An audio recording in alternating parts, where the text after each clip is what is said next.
এক নম্বর হলো আল্লাহর হাবিব বিশ্ব নবী সাল্লাল্লাহু আলাইহি ওয়াসাল্লাম যখন মক্কা থেকে মদিনার মধ্যে চলে গেলেন, তখন তিনি ন্যায় বিচার প্রতিষ্ঠিত করেছিলেন। সুবহানাল্লাহ।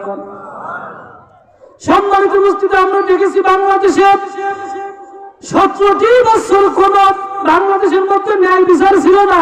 ছিল ন্যায় বিচার বলতে ছিল না ভাই। সম্মানিত উপস্থিতি, বিশ্ব নবী যখন মদিনার মধ্যে গেলেন, তখন তিনি ন্যায় বিচার প্রতিষ্ঠিত করলেন। এই জন্য একটা হাদিস দেখলাম, আল্লাহর হাবিব বিশ্ব নবী সাল্লাল্লাহু আলাইহি সাল্লাম সাহাবীদেরকে বলেছিলেন, হে আমার সাহাবীরা, তোমরা কি জানো নামাজ, রোজা, দান সদকার চাইতে কোন আমলটা আল্লাহর কাছে অধিক প্রিয়? তখন সাহাবীগণ বলল, আল্লাহ এবং তার রাসূলই ভালো জানেন। বিশ্ব নবী বললেন, তা হলো দুইজন ব্যক্তির মাঝে যদি কোনো দ্বন্দ্ব থাকে, বিরোধ থাকে, তা নিষ্পত্তি করে দেওয়া। সুবহানাল্লাহ বলেন। আল্লাহ নবী বিশ্ব নবী জনাব মুহাম্মদ রাসূলুল্লাহ সাল্লাল্লাহু আলাইহি ওয়াসাল্লাম বললেন, ওই দুইজন ব্যক্তি যেন মুন্ডনকারীর মতো। আল্লাহর হাবিব বিশ্ব নবী বললেন, এখানে মুন্ডনকারী বলতে মাথা নাড়িয়ে করা নয়। আল্লাহর হাবিব বিশ্ব নবী বলল, মুন্ডনকারী মানে হলো ওই দুইজন ব্যক্তি যেন ইসলাম থেকে ছিটকে পড়ে গেল। জোরে কর নাউজুবিল্লাহ। এই জন্য ভাইরা, আল্লাহর হাবিব বিশ্ব নবী বলছেন, আল মুসলিমু আখুল মুসলিম, এক মুসলমান অপর মুসলমানের ভাই। এই জন্য মুসলমানের মাঝে কোনো দ্বন্দ্ব থাকা যাবে, কোনো বিরোধ থাকা যাবে। এই জন্য আল্লাহ রাব্বুল আলামিন বলেন, ফাত্তাকুল্লাহা ওয়া আসলিহু যাতা বাইনিকুম ওয়া আতিউল্লাহা ওয়া রাসূলাহু ইন কুনতুম মুমিনিন। জোরে বলে আল্লাহু আকবার। আল্লাহ রাব্বুল আলামিন বলেন, সুতরাং তোমরা আল্লাহকে ভয় করো, দুইজন ব্যক্তির মাঝে বিরোধ থাকলে নিষ্পত্তি করে দাও, আল্লাহ এবং তার রাসূলের আনুগত্য করো, ইন কুনতুম মুমিনিন, আর যদি তোমরা মুমিন হয়ে থাকো। সুবহানাল্লাহ বলেন। সম্মানিত উপস্থিতি, এই কাজগুলো যদি আমরা করি তাহলে কি রকম পুরস্কার? আল্লাহ রাব্বুল আলামিন অন্য আয়াতে বলতেছেন, ওয়াল্লাযীনা ইউমাসসিকুনা বিল কিতাব ওয়া আকামুস সালাতা ইন্না লা নুদিউ আজরাল মুসলিহিন। জোরে বলি আল্লাহু আকবার। আল্লাহ রাব্বুল আলামিন বলেন, যারা কিতাবকে আঁকড়ে ধরবে, সালাত আদায় করবে, আমি ওই সমস্ত সংস্কারকারীদের পুরস্কার নষ্ট করব না। সুবহানাল্লাহ বলেন। এই জন্য যারা এই সমস্ত কাজগুলো করবে, আল্লাহ তাদের জন্য পুরস্কার রেখেছেন। সেই পুরস্কারটা হলো আল্লাহর জান্নাত। সুবহানাল্লাহ বলেন। সম্মানিত উপস্থিতি, যেহেতু আমার সময় অল্প, আল্লাহর হাবিব বিশ্ব নবী যখন মক্কা থেকে মদিনার মধ্যে চলে গেলেন, তখন তিনি 5টি কাজ সংস্কার করেছিল। তার মধ্যে 1 নম্বর হলো ন্যায় বিচার প্রতিষ্ঠা। এই জন্য আল্লাহর নবী বিষয় বলছেন, আল্লাহ রাব্বুল আলামিন 5 শ্রেণীর মানুষের প্রতি অসন্তুষ্ট থাকবেন। ইচ্ছা করলে আখিরাতে তাদেরকে তো বিচারের আওতায় নিয়ে আসবে, তারপরেও দুনিয়াতে কিছু নজির দেখাবেন। জোরে কর নাউজুবিল্লাহ।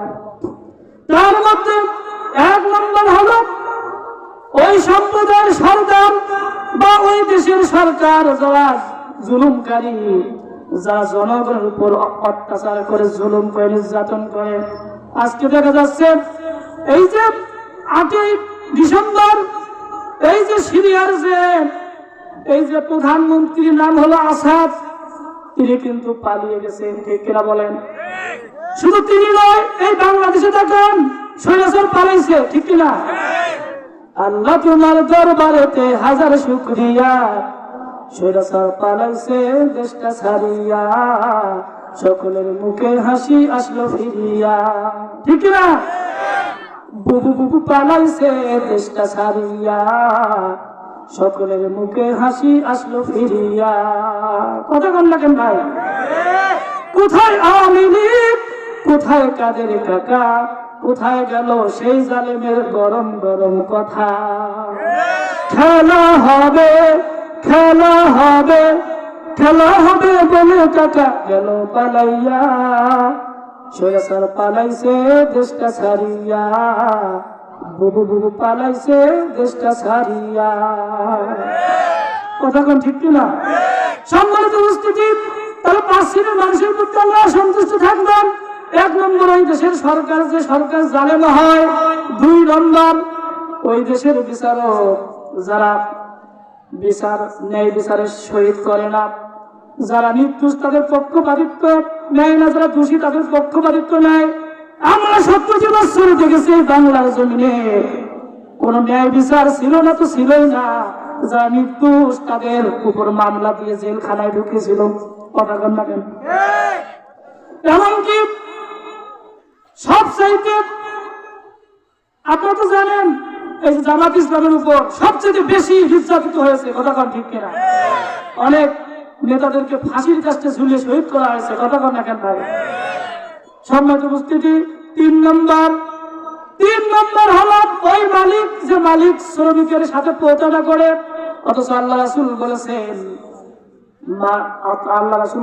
মান গস্যা ফালাইসা মিন্নি, যারা মানুষের সাথে প্রতারণা করে তারা আমার উম্মত হতে পারে না। কার কথা? আজকে দেখা যায় শ্রমিক আমরা নেই, কিন্তু শ্রমিকের যে ন্যায্য এটা আমরা ঠিক মতো দেই না। কাজ করি নেই, সারাদিন বলিস, সন্ধ্যের সময় 5 মিনিট বাজারের মধ্যে দেখা করিস অমুক দোকান, ওখানে শ্রমিক যাইতেছে, দেখে মালিকের খোঁজ নেই, আসলে নাই। অথচ আল্লাহর হাবিব বিশ্বনবী বলছেন, আল কাসিবু হাবিবুল্লাহ, শ্রমিক হচ্ছে আল্লাহর বন্ধু। কথা কন না সুবহানাল্লাহ। 4 নম্বর হচ্ছে ওই পরিবারের কর্তা যারা পরিবারকে কি সৎ কাজে আদেশ দেয় না, অসৎ কাজ থেকে বাধা দেয় না। অনেক পরিবারের কর্তা আছে তারা নিজে বুজুর্গ সাজে, আসলে নাই। অথচ বউ বেটি ব্যাপার দেয় বেড়ায়, আসলে নাই। অথচ বেটা কি মদারু জুয়ে, আসলে নাই। এই নিজের এই যে আল্লাহ বলছেন, ইয়া আইয়ুহাল্লাযীনা আমানু কু আনফুসাকুম ওয়া আহলিকুম নার, হে মুমিনগণ তোমরা কি করবা? নিজে জাহান্নাম থেকে বাঁচবা, তোমার পরিবারকে জাহান্নাম থেকে বাঁচাবা। সুবহানাল্লাহ। 5 নম্বর হচ্ছে ওই স্বামী যে তার স্ত্রীর মোহর দিতে চায় না। আজকে দেখা যায় বাংলাদেশে একটা কুসংস্কার আছে ভাই, স্বামী যদি মারা যায়, যখন মানুষ যখন জানাজার নামাজে যখন সারিবদ্ধ ভাবে দাঁড়ায়, তখন কিছু সংখ্যক আত্মীয় স্বজন স্ত্রীর কাছে গিয়ে বলতেছে, তোমার স্বামী কি তোমার মোহর দিয়েছে? স্ত্রী যদি বলে না, মোহর তো দেয় নাই, তখন তারা কি বলে, যে আজকে তো মারা গেছে, শোধ করে দাও। মানে শোধ বলতে কি, মানে মাফ করে দাও। এরকম আছে না নাই? এগুলো আমি বলি, মাঝে মাঝে আমি বলি, ওই স্বামী যখন দুনিয়াতে বেঁচে ছিল, ও কি ঘোড়ার ঘাস কাটিয়েছিল? এই জন্য স্ত্রীর মোহর পরিশোধ করতে হবে ভাই। সম্মানিত উপস্থিতি, সময় যেহেতু নাই,